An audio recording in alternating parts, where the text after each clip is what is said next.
Assalamualaikum warahmatullahi wabarakatuh. Shalom, Om Swastiastu, Namo Buddhaya, Salam Kebajikan. Yang pertama kami mengucapkan terima kasih kepada Ibu Farida selaku dosen pengampu mata kuliah kewirausahaan. Kami dari kelompok 1 akan mempresentasikan hasil kerja kelompok kami. Namun sebelum itu kami akan memperkenalkan diri kami sendiri. Saya namanya Maria Hermina Christine Kumambulu dengan NPM 21351651652. Selanjutnya, perkenalkan, nama saya Karen Serviana dengan NPM 213516516096. Dilanjutkan dengan teman saya. Terima kasih. Perkenalkan, nama saya Kartika Sandi, NPM 2135165166085. Selanjutnya. Perkenalkan, nama saya Muhammad Adam Amir Rasi, NPM 2035165165126. Perkenalkan, nama saya Nurul Intan Ijafar, NPM 2135165165036. Terima kasih. sekian perkenalan dari kami akan memulai presentasinya.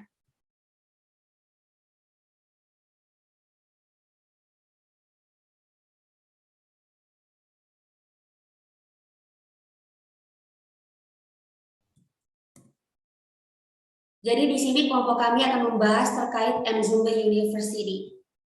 Yang pertama ada latar belakang.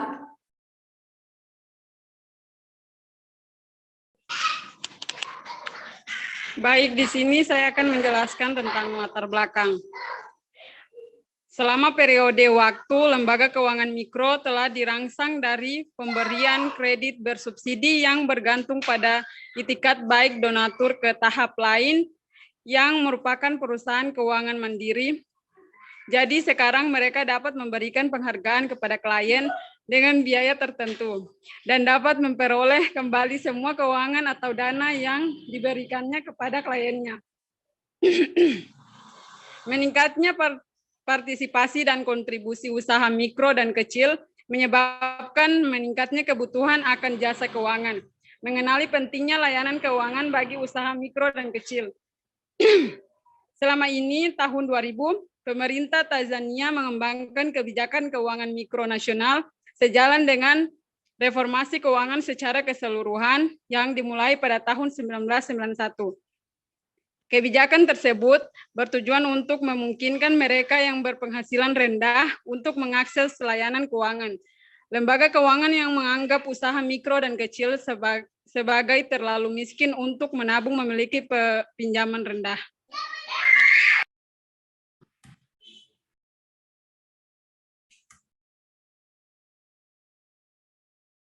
Berikutnya ada rumusan masalah. Menurut Sijoriga, lembaga keuangan mikro membantu mempromosikan budaya perusahaan di antara usaha kecil dan menengah dengan menyediakan berbagai layanan keuangan untuk usaha kecil dan menengah. Layanan ini meliputi memajukan pinjaman dan pemberian pelatihan manajemen kredit untuk usaha kecil dan menengah dan menahan simpanan mereka. Pertanyaannya adalah, pengamatan menunjukkan bahwa beberapa perusahaan tidak dibiayai oleh lembaga keuangan mikro karena mereka tidak memiliki akses ke peminjaman lembaga keuangan mikro. Kebutuhan properti nyata yang dimiliki oleh pengusaha untuk memiliki laporan keuangan yang jelas.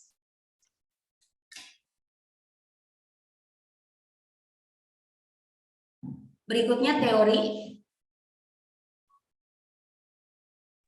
Saya akan juga membahas teori yang digunakan yaitu kuantitatif, yaitu tentang dampak kebijakan pinjaman terhadap pilihan kredit dan pentingnya berbagai strategi sumber penyaluran pinjaman oleh masyarakat berpenghasilan rendah. Secara teoritis, pelatihan memiliki korelasi positif dengan laba kotor perusahaan.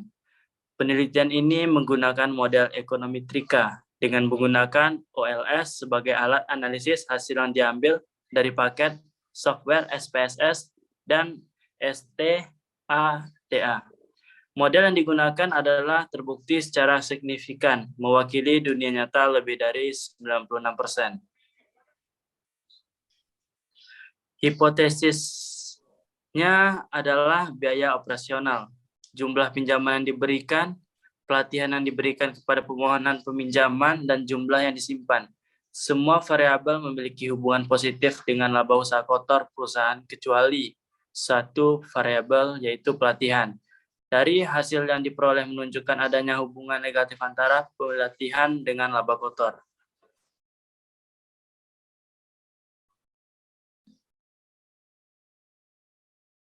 Pembahasan. Berdasarkan studi penelitian dampak Lembaga Keuangan Mikro terhadap usaha mikro dan kecil, ini berarti bahwa penelitian ini telah mewakili dunia sebesar 96%. Menjadi kasus variabel bebas, biaya operasi, pelatihan, jumlah pinjaman yang disampaikan, dan jumlah yang dihemat oleh pengusaha merupakan ketentuan utama laba operasi kota perusahaan ini. Ini menjelaskan bahwa untuk perusahaan yang bertujuan untuk mengubah atau meningkatkan laba operasi kotornya. Oleh karena itu, penting untuk mempertimbangkan ini faktor. Variabel biaya operasi telah terbuktinya berhubungan positif dengan operasi kotor keuntungan, tetapi dengan korelasi yang sangat lemah. Untuk ini mengatakan bahwa pengusaha yang bertujuan pada peningkatan laba operasi kotor perusahaan akan menghadapi disekonomi skala jika mengandalkan mengubah atau meningkatkan biaya operasi. Ini karena operasi pembebasan biaya pada operasi perusahaan dan dikurangkan dari total penjualan atau pendapatan. Selanjutnya, Hasil pembahasan. Dalam penelitian ini, pengusaha yang menyalurkan pinjaman dan LKM memperoleh keuntungan gross laba usaha lebih besar sebesar 2,4% dibandingkan yang tidak menerimanya.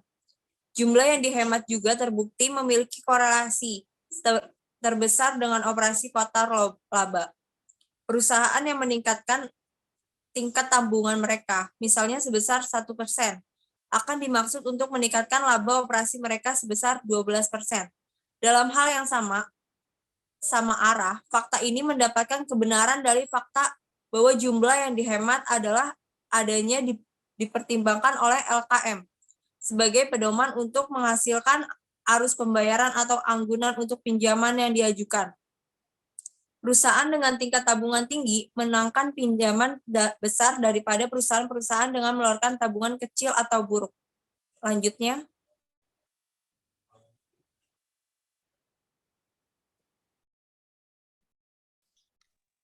Berikutnya ada kesimpulan. Dari kajian yang dilakukan, peneliti menyimpulkan bahwa perlu adanya pemantapan kapasitas lembaga keuangan mikro untuk memperluas layanan dengan memperbanyak produk dan cakupan sehingga menjangkau banyak orang. Terkadang, pelayanan tersebut dirasa kurang mencukupi. Harus ada jumlah pinjaman yang berbeda agar nasabah dapat menyentuh sudut yang berbeda yang mereka inginkan juga. Padahal, pada kenyataannya tidak hanya masyarakat atau klien yang berada di kota saja yang membutuhkan jasa tersebut. Juga ketersediaan layanan ini membatasi mereka untuk mengakses sebagian besar lembaga keuangan yang berada di kota. Kenyataan bahwa kondisi tersebut tidak terlalu menguntungkan klien, pada akhirnya sangat sedikit orang yang berhasil memperoleh pinjaman.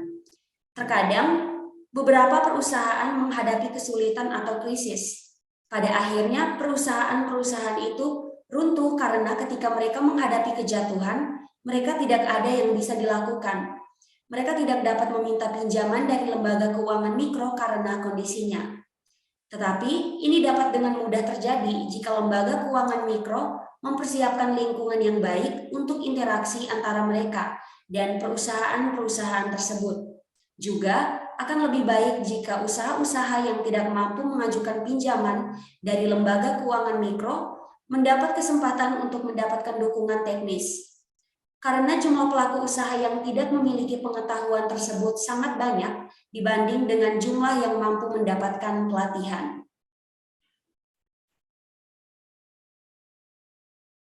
Sekian hasil presentasi dari kelompok kami ucapkan terima kasih.